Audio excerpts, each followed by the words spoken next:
Good morning. Good morning. Thank you all for joining us today. Good morning. Good morning, Brother Timothy. Thank you so much for joining us today.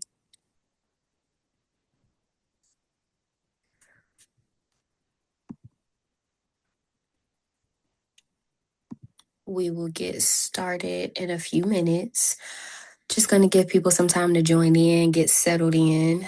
We always want to give people a few minutes to, one, join the call, but also just get settled into this space from all the places and all the things that we are transitioning from. So we'll get started officially in a few minutes, but just wanted to take a moment to welcome you all on the call and just say thank you. It's so wonderful seeing all the beautiful faces. So thank y'all who are choosing to be off on camera. Also, thank you to everyone who is in the midst of doing all the things and are choosing to not be on camera but still be present with us today. We really appreciate it.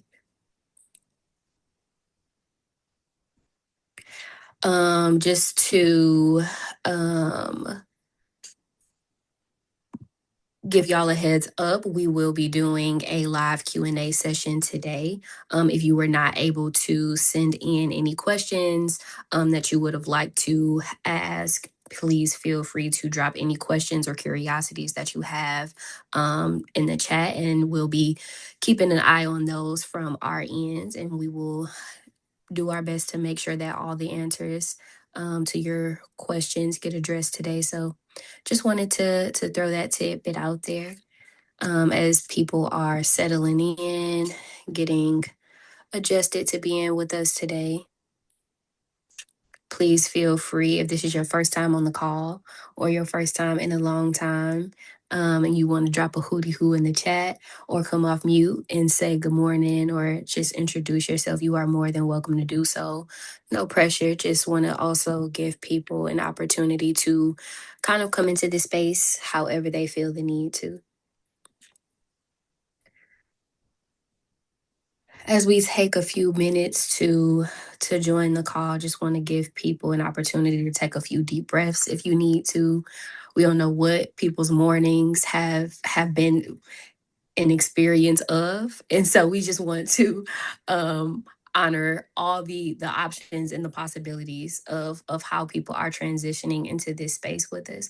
And so, of course, just want to give you a few moments to take some breaths, to get present, move your body, get adjusted, whether you're joining us from your office, whether you're joining us from your car, whether you are multitasking and being all the things to all the people. Just want to give you a moment to just be, not only for yourself, but just to honor the lived experience, the knowledge that you are also adding to the call today.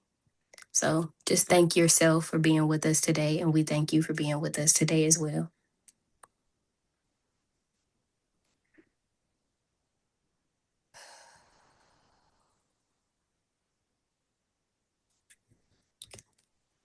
All righty. As we get started, I want to. This call just looked like it smelled good. I just could not help but say that. It is just so many beautiful brown faces on this call, and I just love to see it. Thank y'all for joining us today as we get started. And where I get ready to kind of kick things off to Erica and Kia. Just want to thank also Erica and Kia for joining us today. These two dynamic women are gracing us with their knowledge today. And so just such an honor and a pleasure to be under the sound of their voices and their presence as we kind of lead into the call where they'll be facilitating and leading us in a discussion. And like I said, if you have any questions that you would like to be addressed, feel free to drop them in the chat. I'll be manning things from our side. If you also have any issues with tech and audio, feel free to drop that in the chat as well. And Erica, I will go ahead and pass things to you.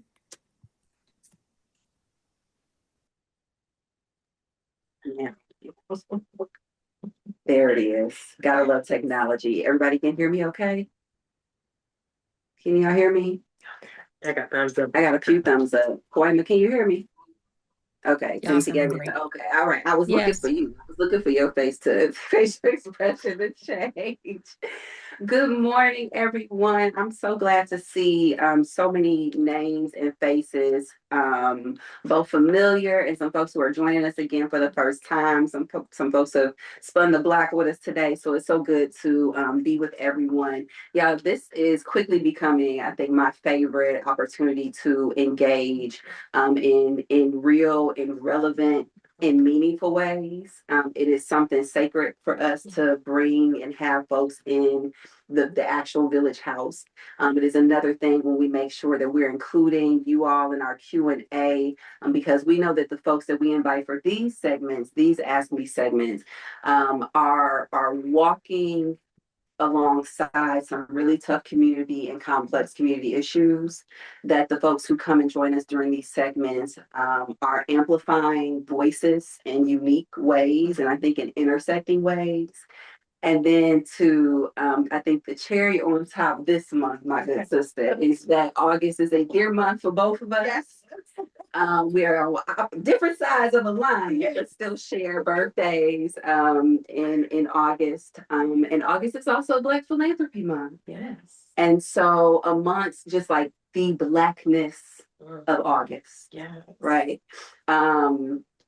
We thought as we were sort of scheduling the last bit of summer, squeezing the last bit of goodness out of the summer, I said it would be so good if Kia can join me for just one segment before we sort of round out this summer. So thank you for saying yes. Happy to be here. I am so incredibly thrilled, excited. Our whole team is here. It's smelling like incense, and we're drinking amazing juice made by none other than Ashley. Ashley, what's the name of the business again? Blow Up Juice Company. See, we're gonna plug it, girl. And so I hope that you nourish yourself during this conversation. I hope that you invite yourself into some yumminess of remembrance, that you also challenge yourself with maybe some of the places where some of the stirring doesn't feel comfortable. Yeah. Sometimes money conversations don't feel comfortable. Yeah. Sometimes conversations where ideas have been co-opted and things weaponized don't feel great. Yeah. And that is why we're here together. We're gonna build the broad shoulders for us to have the difficult conversations, as my good brother Mark Anthony has said. We can spar together, especially in ways that are healthy. So Kia, will you introduce yourself and what everyone feels good to you today, knowing that so many of our friends and family are with us. But there may be some folks who don't know about you. And so whatever it is you want to share. Yes, well, I'm Kia Jarmon. And first, let me say thank you for inviting me here. I always tell the village I only come because of the village, okay, and not because of every affiliation of the village. But I am Kia Jarmon. I'm Teddy's mom. I'm an adventurer. I'm a lover of fabulous things. And then I also get a chance to walk in this community as a communicator and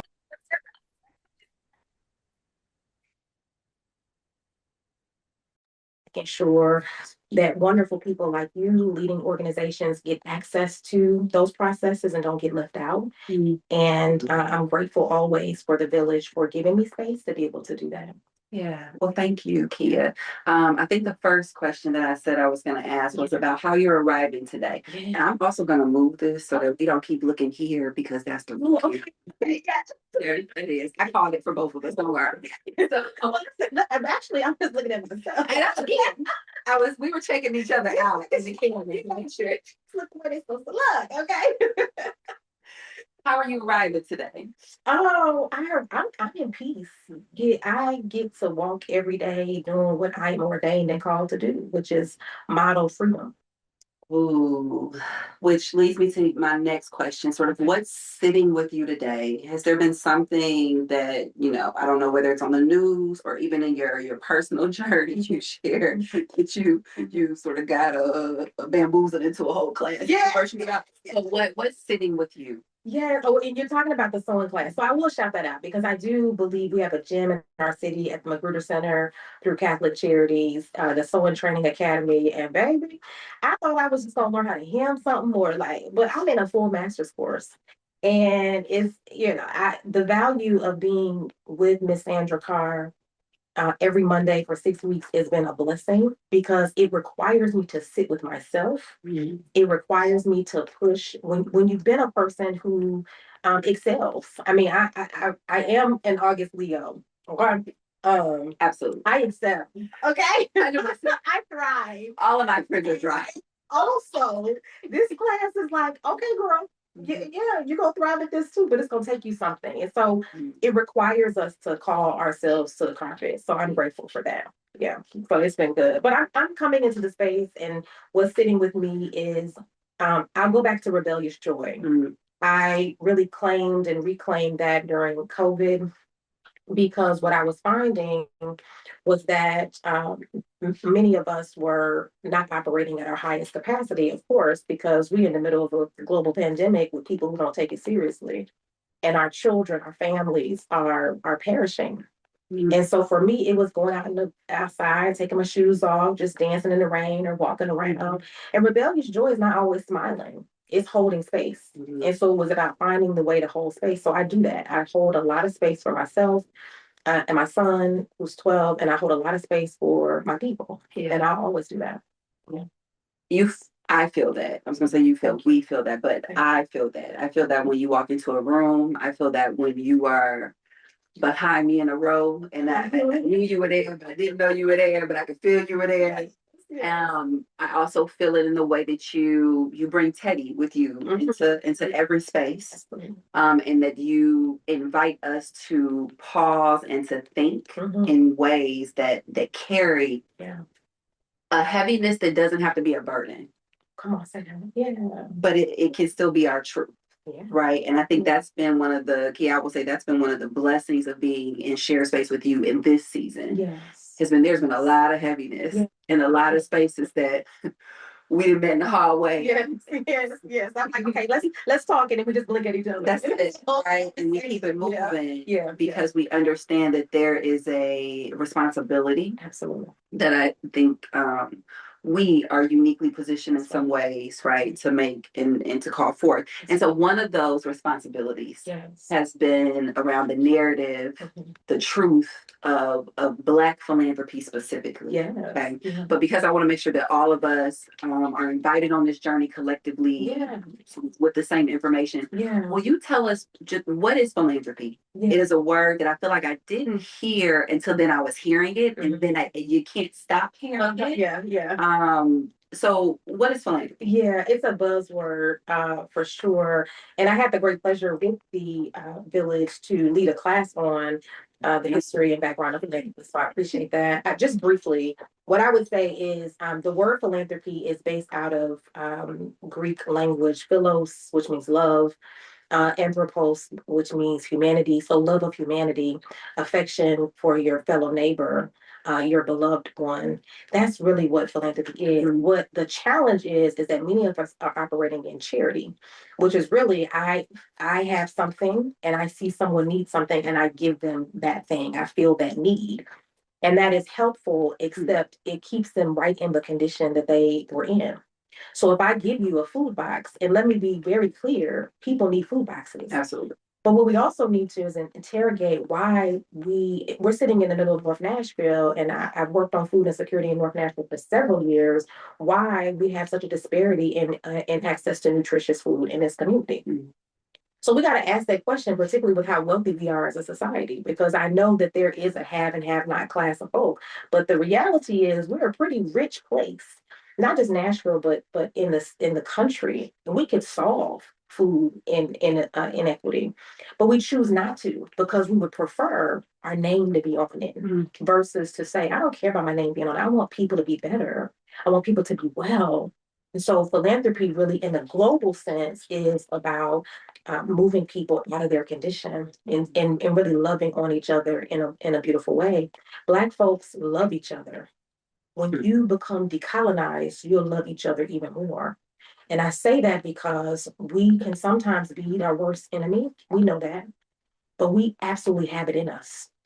I know we love each other because I'm always really frank with you. And I'm grateful to have my own business where I can mostly say what I need to say. But the reason why I know that Black folks love people is because we do not uprise in the way we could and should. We do not harm people in the way we could and should. We do not walk around smacking folk for saying the wrong thing the way we could and should. And I'm not at all saying we should be violent. What I am saying is that's because we love each other. That's because we really can sit back and our memory is so short relative to how people dishonor and disrespect us all the time. That is also philanthropy, right? Not going off on a person is also love, because I recognize I can see to the root of you, and I can see there's an issue. And so that's what we're called to do, is to spend time saying, how do I love on you better? So when you say I bring my son, just like I love being in here and seeing all the children's things that you all bring into the space, right? Because there is no philanthropy, there's no legacy that I can live or lead without my son. It's not possible. That is my philanthropic gift to the world. He's the greatest thing I'll ever do. Yes, I've worked and my name will be, all the things. I've had a great amount of success. But how I live with him and how I leave him is how I contribute to the world. And as Black folk, we do that beautifully. And we've done that since the beginning of time.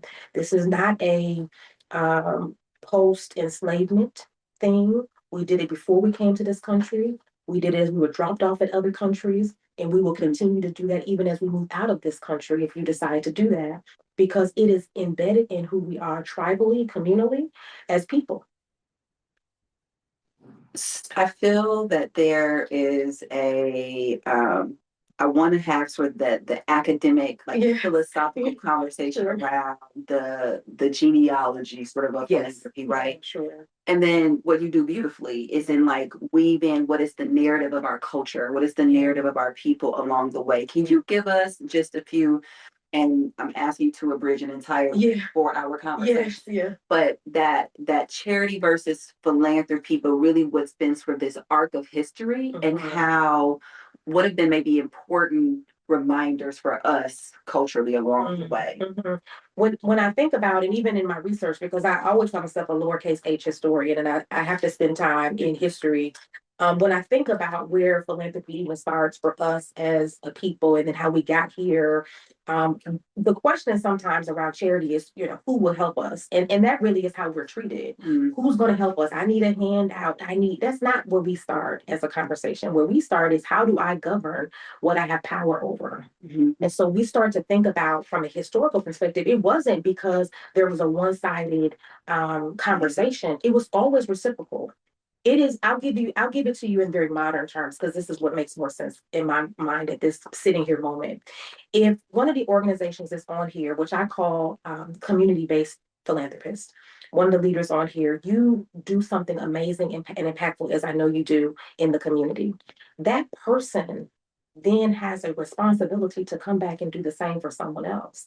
That is reciprocity. That is a two-way street. I mean, that's how it works. It doesn't work because it doesn't work this one-sided way of, I need charity and you are the giver or the wealthy one. The reason why we do the 5 T's, the time, talent, truth, testimony, and treasure, is because it's more than the dollar that means something in our community. Mutual aid is not just, I write a check for your rent. Mutual aid is, I come in and I may be the one just sitting with your baby. And that's the way we get here. What happened was, over time, what we all learned to do is adapt to a system. So if you say I need, then I'm going to act needy. Because I moved out of now being the one who can govern my power, even in the need, I'm now just going to become needy. And so that's what we see in our community. So I don't fault those individuals who have taken advantage of the system. I fault the system for being available to being taken advantage of, because you are making it where people have to bend over backwards. A young woman told me, I do a lot of youth development work. A young woman told me, I don't know how many more times I can show that I'm broke. How many more bills that I have to show that I haven't paid? How many bank account statements do I have to show that are negative? And she was so frustrated with the amount of bleeding she had to do. So of course she was going to go from system to system to system and person to person to person to get what she needed, because she'd been forced to do such a thing. So that's how we went from the arc of really loving our people to then moving into charity. And what I've spent my time doing in this season is really helping people get back to thank you. Lovely. And it's getting us back to how we love our fellow person. which sometimes is taking somebody to the side and having a conversation. And if you haven't had the love of a Black woman who's pulled you to the side and loved on you, then I encourage you to open your heart to that, because that's a beautiful thing. And that's also philanthropy, right? When someone can come and give you their truth and their testimony so that you have a different outcome and a different legacy and a different relationship with yourself, that is also philanthropic.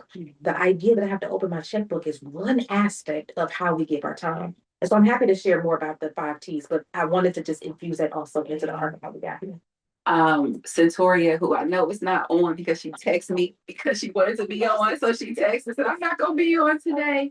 But Centoria sent a message to say she wasn't going to be able to join us today. But if you recall, at the Villages Community Safety Committee, what do we call it, y'all? Roundtables. Yeah, listening sessions. Yes, absolutely. Absolutely. Centoria made a comment. Oh, yeah. And she said, we need to be in each other's business, absolutely, in the good way. Yes. And how we got to that point was really about knowing the needs of one another enough, and also knowing the strengths and assets that we have amongst ourselves to love our fellow humans, right? When I think about my history of philanthropy, a word that my grandfather, my grandmother never would have used. We were real philanthropic in the day. Absolutely. I mean, we were real philanthropic in the D. I mean, I have all the examples, including making the phone calls to make sure little mama that there's a check that show up at a school so that little mama can stay there, because now her behavior is a little better. That's right. And she actually like it over there. They're not picking on her right now. The community is invested in this child. And then there's a scholarship that appears, right? Because there is a communal understanding of being all up in each other's business in the healthy way. I have so many examples, which is why once I understood what philanthropy was, I think I even reached out to you. I was in Chattanooga and I said, I need a shirt. I needed you hadn't printed your shirts in a while. Go ahead. No, I was go to merch. Well, I brought one for you. So this one is yours. I'm not crying yet. I've got one for you. It's the one I'm wearing. Yes. Okay. Because you can ask it. A message, Kia. I was working for the Women's Fund in Chattanooga, and it was when the word just was resonating in a very specific way. And what I wanted to claim was that this has always been us. 100%. Right? Like, if I'm understanding what you're talking about with this philanthropy thing. It's different language. This has always been us. This is going to the continent. Like, I can't wait. I'm going to Ghana soon. And this is operating in a city with hundreds of languages, right? You don't have to call it philanthropy, though I am encouraging everybody in this chat, everybody near and far, to please use the language, I am a philanthropist.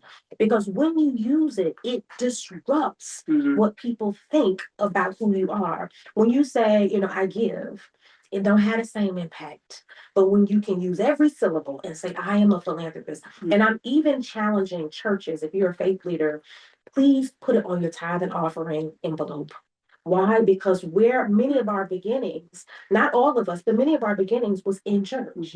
You getting that dime, a quarter, what in your hands, somebody put it in your hands, and you walk up and you would drop it in. It's something about the affirmation of walking up and dropping it in. It was purposeful so that you would know what it felt like to be what they would say a cheerful giver, right? And so if we do that, we put that on our documentation.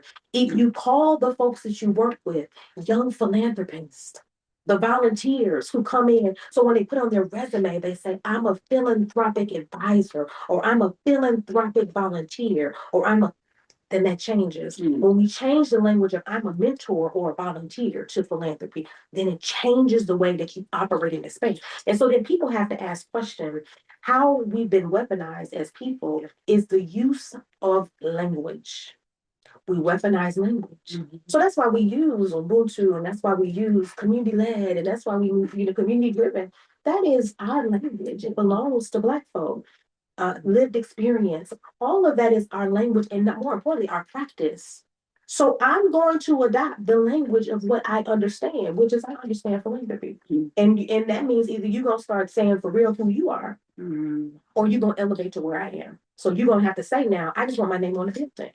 And again, there's nothing wrong with that. You walk to this Tennessee State Museum, and before when it starts, you're going to see Kia Jarmon, you're going to see Theodore Fletcher III.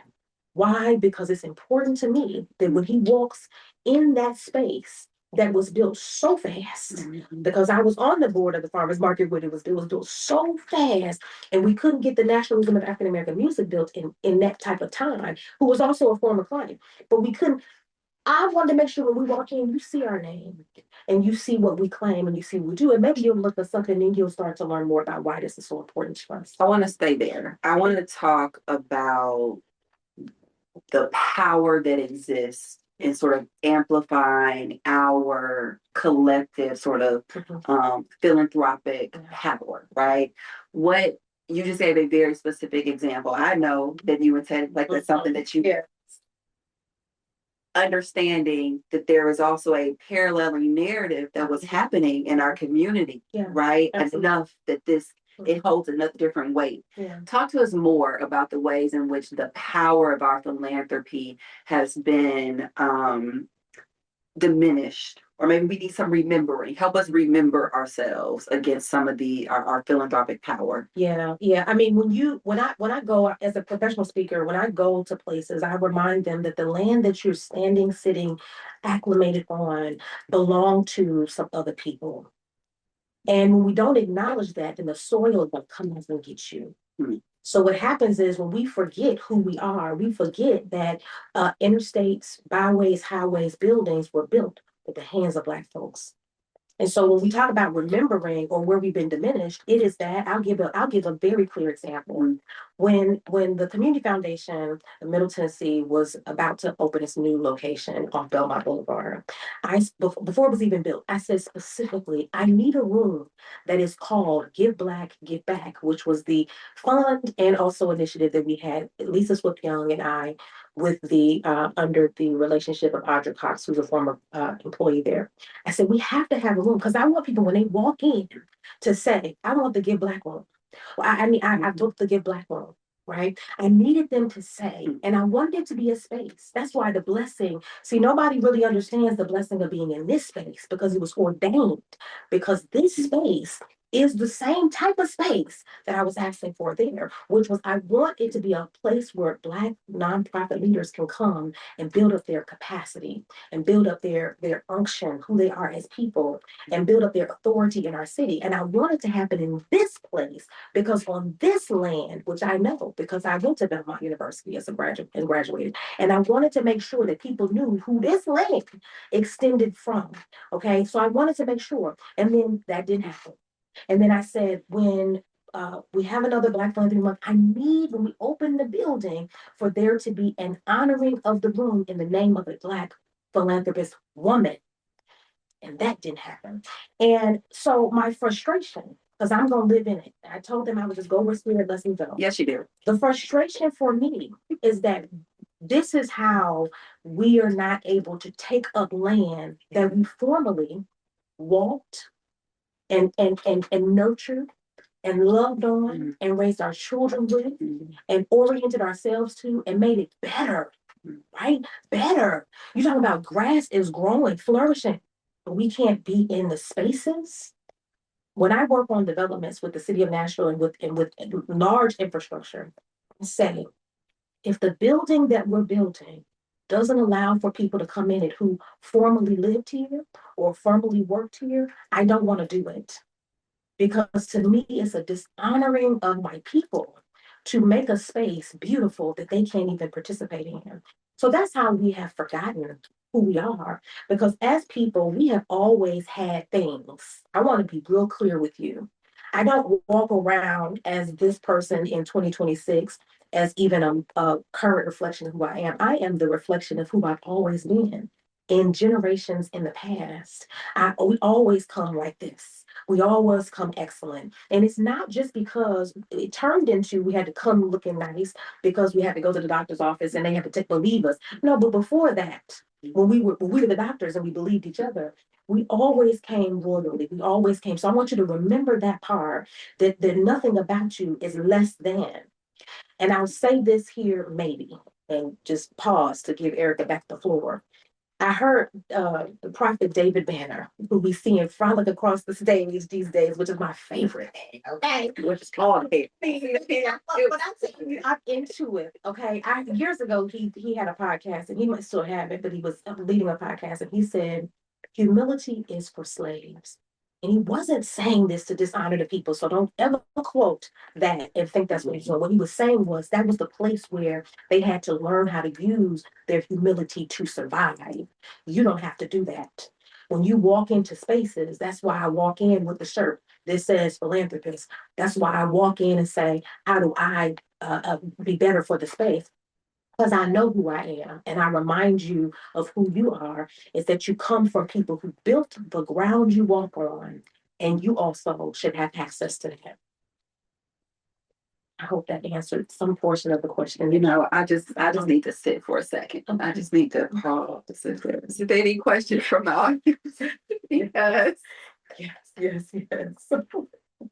I love y'all. The audience would like to know where they can They get definitely a want shirt to for Listen, Kia. I pulled this out the vault. This for me, y'all. And so what I will do, I've been sitting with it. I'm gonna bring it back. I'm gonna bring a line back.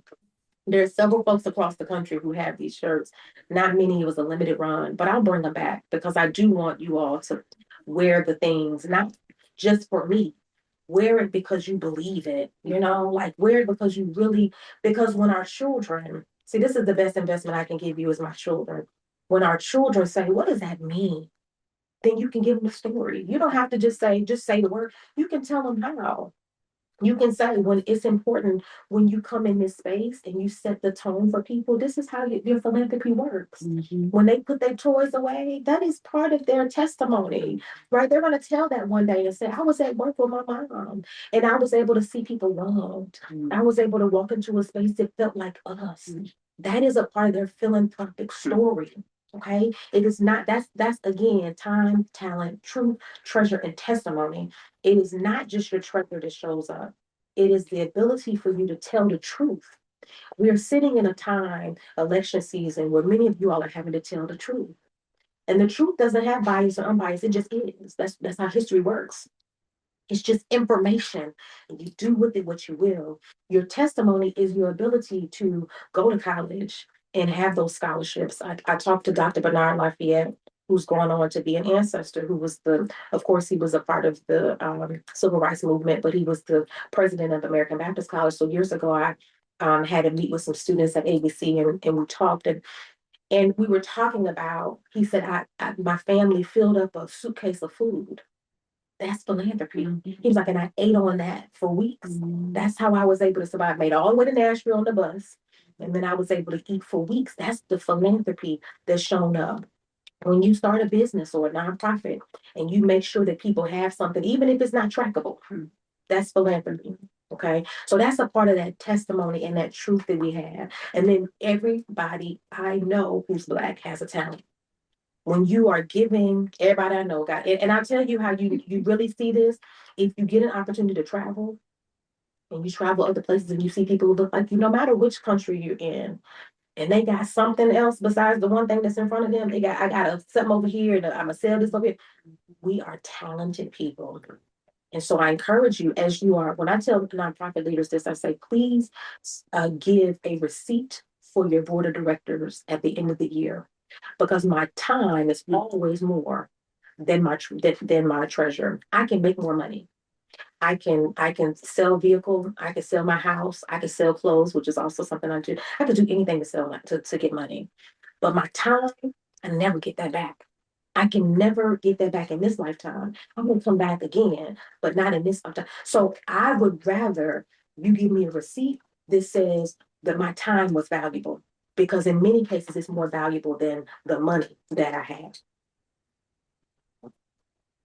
I want to make sure philanthropic. Yes, you all, everybody. I know everybody in this chat is deeply philanthropic. absolutely. This was again a reminder for all of us. Yes.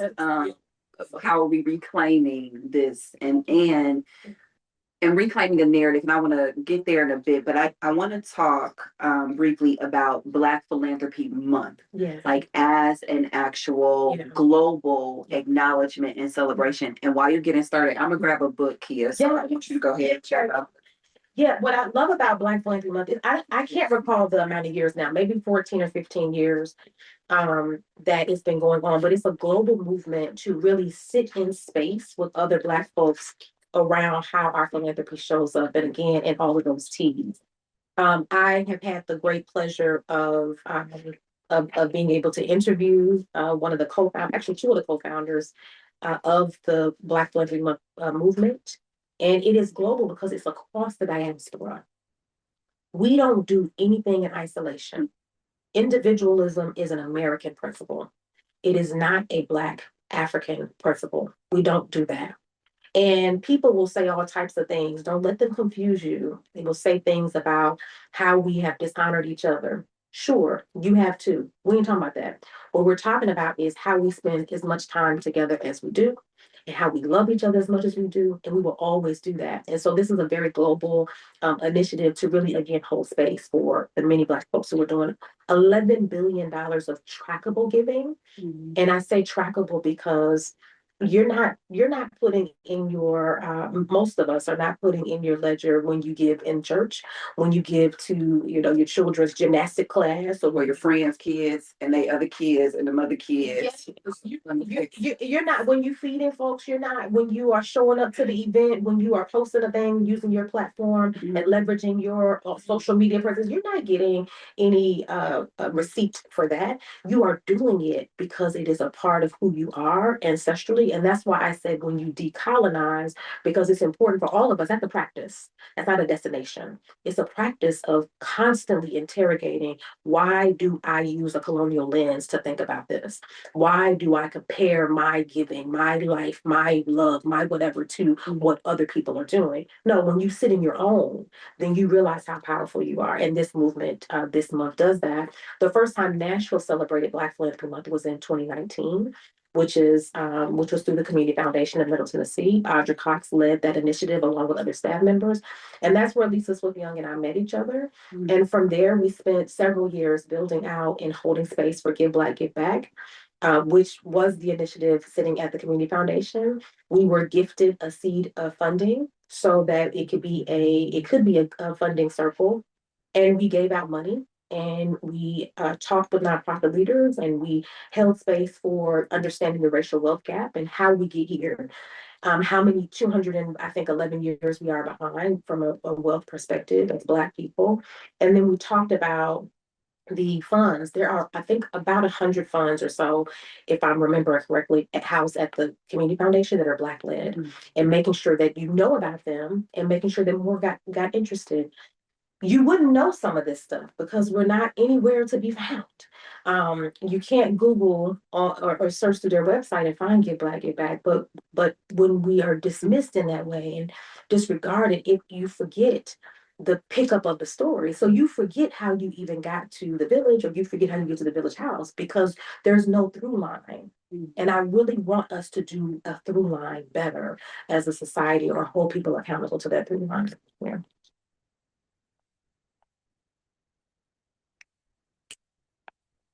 With love. Yeah. With love. What can we hold? Mm-hmm. What is a through line that we can hold that you feel not comfortable, because I already know, sure. But that feels appropriate for this audience? Yeah. What can we hold on as we're talking and understanding Black Philanthropy Month through some of us just hearing it the first time, but for many of us, it has been a part of our ecosystem. And honestly, it's been weaponized as a part of our ecosystem as well. Absolutely. Right? Yeah. What can we hold on to as a part of that through line as we're thinking about our reclaiming of a narrative as well? Yeah. So I would say, I think there are many layers. We always think about it from individual, community, and system. At an individual level, what you can always be doing is using the language of philanthropy and telling the stories of, if you participated, I see Timothy has put in links to Give Black, Give Back. We interviewed some really great and powerful folks around our city, trailblazers and others. Keep sharing those things with people, not because Lisa and I need the glory, but because those stories are important. We interviewed Erica as well when you were still in Chattanooga. So to do that at an individual level, tell the story. I would say as a communal level, and even something we can talk about, and this is not any pressure, this is literally just right now in conversation, but thinking about how we utilize this space to create space around Black philanthropy and making sure that it's memorialized. The telling of story is beautiful. I love telling story. We have to document the story. We have to write it, video it, and archive it so that it sits in a place where people can always grab hold to it, right? A library of sorts. And I kind of think about this space, even walking in here, it made me think about this is the archives, like this could be the archives of Blackness, especially being in North Nashville around so many historically Black colleges and universities. This becomes not just because sometimes in all of institutions in general, colleges in general, can be challenging to navigate. Not challenging, not in any way that you maybe think I'm talking about, but just like those ways too. Those ways too. But it's a structure, yes. just like parking and getting on campus and like going to the permission, security. Yes, all that not a public space. No, that literal opportunity. And I'm not saying don't come knocking on the door at the village necessarily. Make an appointment. But what I am saying is, right? But what I am saying is, this becomes another place that maybe becomes more accessible. Yeah. To talk about, is there a Black philanthropy space that does give honor, honestly, to Lisa and I, just in the narrative, right? We're not the beginning, and we won't be the end. We're the middle. We're the place, and so there's someone else. There are other folks. Okay, there were folks before us, and there will be folks after us, and so we want to be in the number two because Black women are often the originators, the creators, the developers in all of, and we always get forgotten. And I laugh when I'm public speaking and I say, how do you become a father? And people always come up with all these things. And I say, you have to have a mother. And so a woman creates life. And that's what we birthed since the beginning of time. And then here we are sometimes getting forgotten about.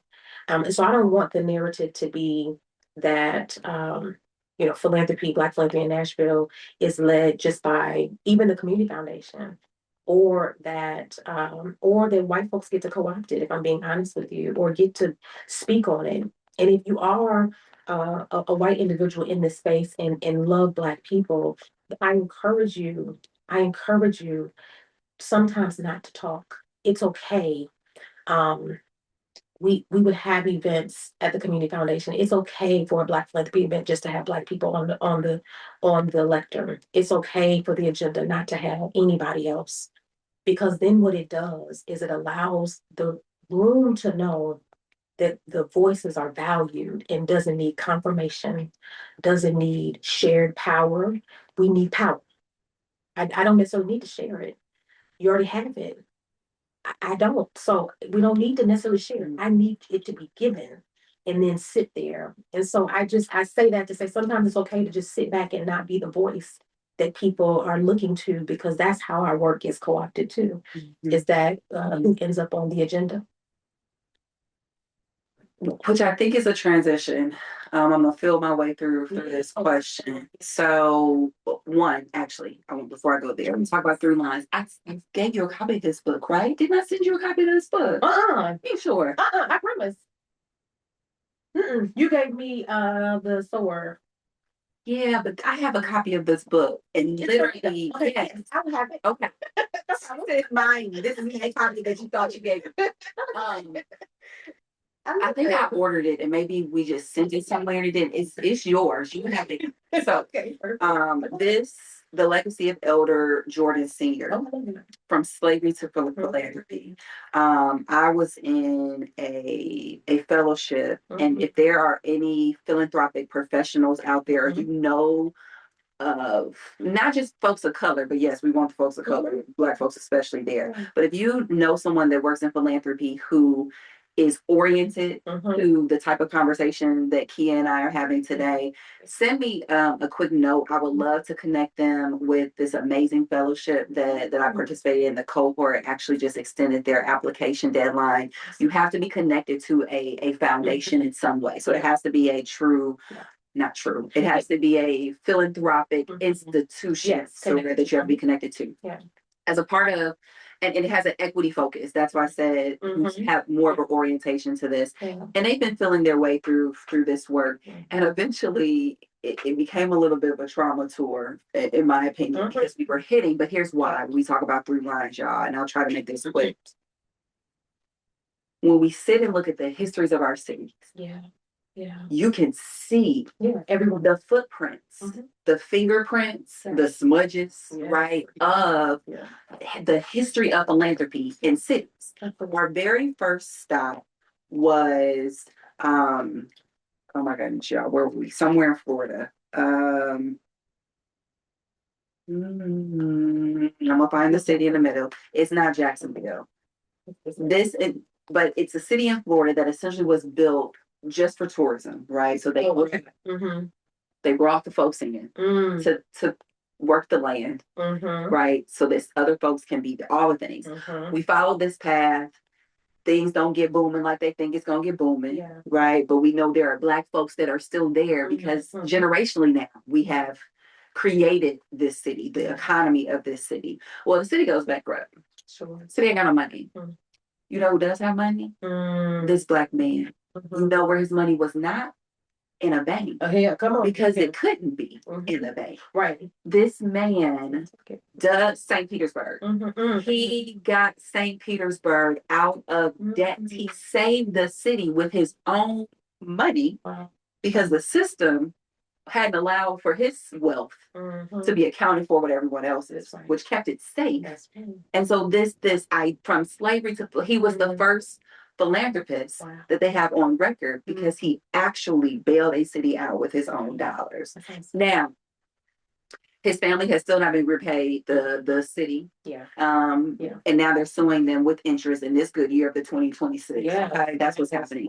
But when you go through a city like a St. Petersburg and you see the hospital, so we were hosted by a foundation there. The foundation that was created after the hospital realized that they had been biased and doing unethical things to people of color. And so what do? They created a foundation. And so now that is the hub for philanthropy. I keep this on our mantle because of the power of the story, literally from philanthropy. He was enslaved as a child, right? And so this is the type of where generational wealth even has the potential.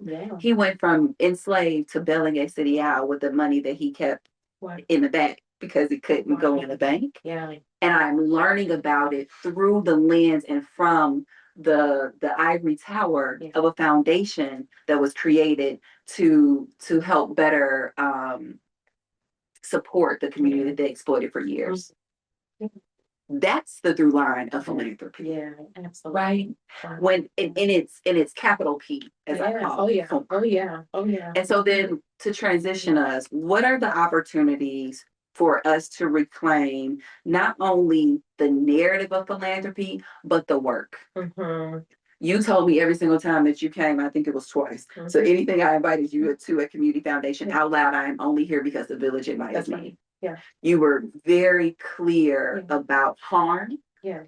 And also where the space had not honored the history, right? And that connects to the work of the sector of philanthropy.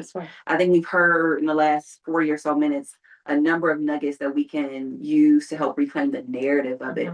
I want to hear from you about the work though. How do we reclaim that, the power? And what do you say earlier? How do I govern? Thank you. How do I govern what I have power over? How do we reclaim our governing power of the work of philanthropy? I mean, in some ways you're gonna have to say no to some of the funds. That's the hardest part, is knowing where your line is. And that, I say that's the hardest part, because how the charitable system works, charitable funds work, is that I'm going to sometimes pit you, if I'm a fund or foundation, I'm going to pit you against another small organization to make you fight for scraps. And the reality is that's unfortunate. Somebody's going to say, I'm not going to do that anymore. We would rather go and do individual funding, or we would go to the West Coast, because the West Coast funds the heck out of Tennessee. I'm like, there are other places to get money. I'm not saying that, you should want to bend over backwards all the time to get it, but I am saying that there's a time where you're going to have to say, I'm not doing that anymore. Everybody has a role. I have a mentor who's going on, but she would say somebody has to shake the tree, somebody has to pick up the fruit. So I encourage you to know your role in that, and then I go further and say, if somebody puts it on the assembly line, and somebody then there's an end user. I mean, there's a whole we talk about through line. There's a whole through line of how philanthropy works. Is taking it from somebody shaking that tree. I'm not always going to be the shake the tree. I might be to pick up the fruit, or I might shake the tree but I got to go, and somebody else got to pick it up. My philosophy is I'll leave a pebble in the door for you. So it's also about preparedness and being ready. The beauty of this space, and not just the physical space, but the space that you all are creating, which is also this dream that I had for years. And I was so grateful when the village came to be, because it was a place for nonprofit leaders to build up again their capacity so that you also know when to leave. It's okay to say, I can't be the leader anymore. I've done as far as I can. So not staying past your expiration point is also a beautiful part of philanthropy too. Knowing when. And honestly, when I stepped down as co-chair of Give Black, Give Back, it was not for it to end. It was for someone else to step in, because I had took it as far as it needed to go under my tenure. I didn't need to be the distraction, because that's what ego tells us, is get in there and distract the space. No, I can start the space. So sometimes people are putting pebbles in the door for you and you're not always ready to pick it up. I need more of us to be prepared. And I don't know what that means for every individual person, but being prepared to say no is just as important as the no. Because I can't tell you, don't take money if I don't then also give you the tools. So I'm saying there are many tools to do so. Getting in fellowships and opportunities and getting around other people so you don't have to always feel like you are begging, right? The way that charity works at the current moment is that you want the story that makes people cry. It's what I used to always say when I would train nonprofit leaders on storytelling. Does it make somebody cry? The reality is, on the other side of that story is a person. And the person is someone who we've used that story over and over and over again. There's a reason why in the early 90s, as an 80s baby, in early 90s, that we would see Africans, flying flags.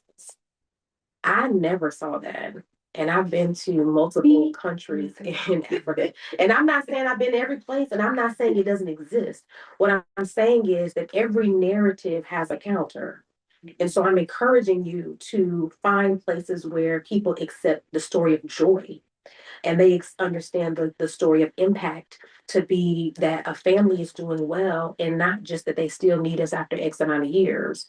So I'm encouraging you to rewrite the story and for you to become more clear about that. And maybe the last thing I would say, and I've done trainings on this, it's a very non-traditional fundraising training, but it is for you to get more comfortable with asking for money and understand your origin story around money. Many of us do not know how to go and approach fundraising. And so we're taking the scraps because we don't know how to go in and ask. I went to a conference one time and this lady said, Americans do not understand how to sit in silence. We look to fill every space with words. And so when you ask for $1 million and you see the person begin to write, or you see them start to think, or you see them pick their phone up, you say, well, we'll take 850. You don't realize they may just really be doing the math. You don't realize they may have been saying, dang, I wish you'd ask for more. You don't know because you create all these narratives and stories. Just sit in it. Let them figure it out. Let them come back and say 850. And you can say, well, I can do that, but the value of that is going to be this. You need to take something away. They can't get the same program for 850 that they were going to get for $1 million. You got to learn how to ask for money, talk about money, be comfortable with money, be comfortable with, not getting money. All of that is a part of the cycle of how we do better around philanthropy as organizational leaders. So I think I'll leave it there, but that's what I would say. Those were really good, Kia. Thank you. Yeah. I think my team is saying we have a couple questions. Or just asking, leaving the floor. Okay, so if y'all have any questions, feel free to either drop them in the chat box, unmute yourself. We have a few minutes. before we close out with Kia, so I want to give us a chance. Anybody? I still have 4 more. So y'all, if it's not Somebody muted. oh yay, thank y'all. Did everybody good? I saw somebody. Oh, did somebody come off mute? I don't know if Patrice, if she has something. Oh, I'm sorry. I was just unmuting it, but thank you so much. This has been a very enlightening session.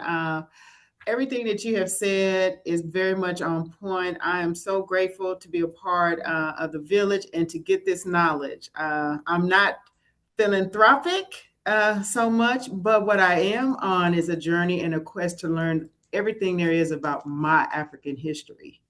Mm-hmm. Yes, So, yes, very good. Thank you. Thank you. Thank you for being here. yeah.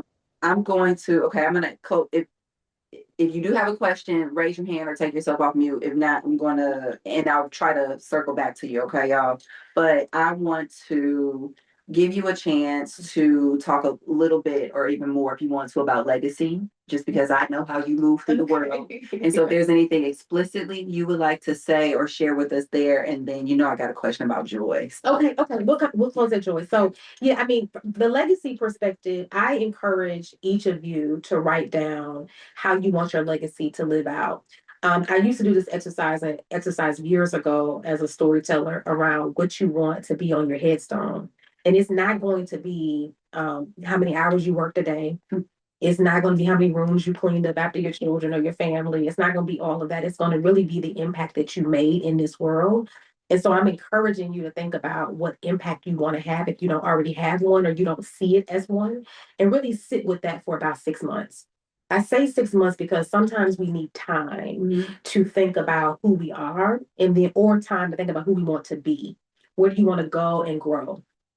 If you don't know what that is, I do encourage you to consider asking the questions of other people. How will you see me as valuable and important in this world? Not because their voice is the only one that matters, but because sometimes you need language. Again, how people weaponize your existence is by using language you don't understand. So if people can give you words, you may say, well, I'm very generous. And then if you came to me, I'd say, oh, you're a philanthropist. Right. And so then you would say, well, I never thought about that being my word or my contribution. So the legacy is important because it is what not just our children. So I spend a lot of time talking about our children, but it's what our seniors need too.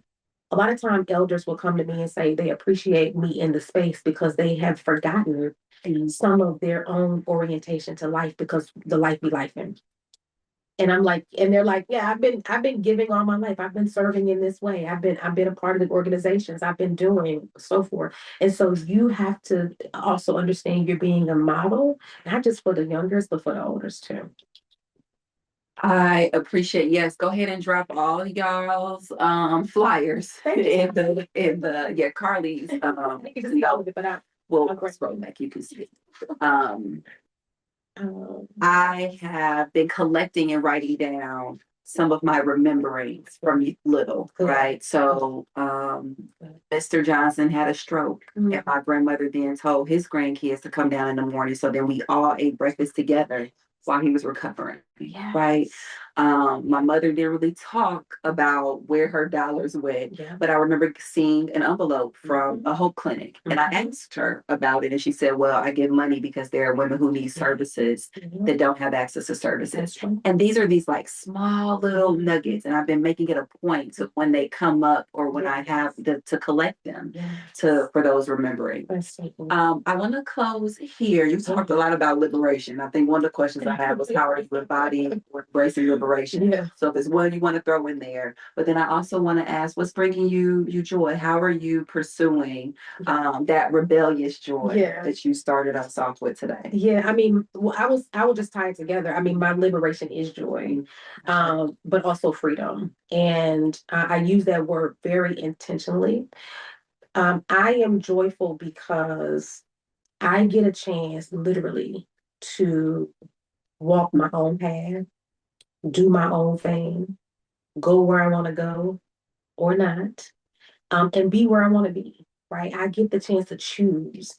And choosing is something that sometimes our people don't always get access to. So I'm using the word freedom, but we can replace it with choice. Do you have a choice? And I encourage people to find ways to choose themselves more. Mm. And sometimes that's not going to look like, quitting your job. I've been in business for a long time, 20 years this year. But I've had other businesses. And I will say I get a chance to choose because I did the hard work, right? So many of you have done that too. So find places where you can choose. Choose to be unavailable after 5 o'clock or 6 o'clock. Choose to go on vacation and not answer an email. Choose to raise your children, not to be defensive or trying to give them, it's going to be hard in the world. Because I'm going to tell you something, and I'm going to be as harsh as I can be about it. The only way to prepare children, Black children, for this world would be to kill them. You cannot prepare them for this type of world. You got to prepare them for living beautifully, joyfully, freely, because otherwise, the only way to prepare them is to be violent. I don't choose that. I choose for my son to see life, to see abundance, to see wealth, to see rich, and to know that all of that starts in his mind long before it starts in the bank account. And so that's how I choose to live my life, because it's important for him to be a better neighbor for your children, so that they can choose to also have a great and abundant, wonderful, wealthy life. So I'm just telling you that we cannot prepare our children for how harsh this society is. The society is horrible, but you got to make a choice to get up every day and put on your lipstick if you're a woman, or put on a little blush, throw your hair up in the ponytail, whatever your thing is, get your juice. Okay. I told Ashley I should have got her to bring you some juice, get your glow on, and be a better version of yourself, because people will wonder, why the heck you okay when the world is blowing up? Because I choose to be okay. And that's what I choose. I choose to be good. Kia, thank you. Thank you for choosing to be with us today, for giving me a quick yes. Yeah, I texted. I said, my girls are back. Come on, let's do it. Let's run it for Black Philanthropy Month. And speaking of choices, I want to share just a really quick update so that Shekinah doesn't have to jump back on unless she needs to. The village is choosing a little bit of downshift over the next couple of weeks. And so we won't have a village call next week. The week after that, you are going to meet Ashley at Kahawa. She's giving me the head nod that I'm saying the right thing. Okay.